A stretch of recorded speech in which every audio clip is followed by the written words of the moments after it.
Today we're going to go over the fundamentals of the forehand ground stroke.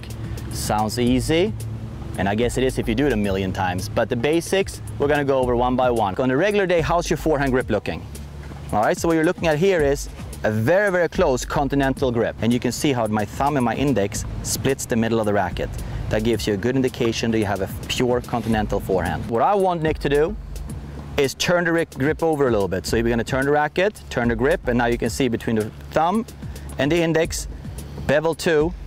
If you need a little topspin on that ball, which means the ball is going to rotate forward, and in essence give you a little more room to cover and go over the net, we go over a little bit.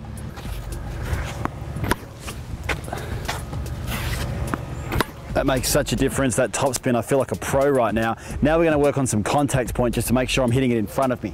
So our first standard setup will be racket back. And when it's back in a low position, you're always coming under the ball and projecting the ball up. If you don't, you'll hit the bottom of the net. That's a little bit of a problem. Now, you see the pros raising the racket a little bit. So the preparation comes from center, out wide, and then they drop it below the ball and roll up. What does that do for you? Will give you more racket speed. Makes a much easier shot, and it makes it a lot easier to get the rotation of the shot. To successfully be able to hit a ground stroke, we need to be able to hit the ball a little bit in front of our body. What will that do for us? Well, it will get the acceleration from behind through the body, and then the core comes in and we explode through it. It's easier if you make contact in front because your body's already started coming through it. Now, when you look at a forehand shot, the power comes from different sources, but most power you get is from your legs and your core. So it's very, very important that you turn properly and come around when contact comes.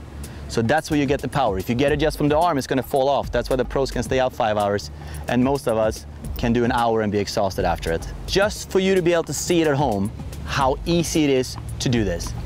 Prepare comes up high, you drop the racket down low, meet contact in front, and you finish up here. Now, the more you can pull, the better core you get.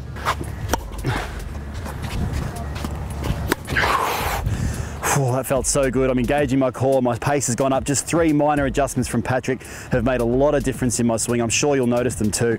Remember to connect with us. I'm Nick Davey for KTV.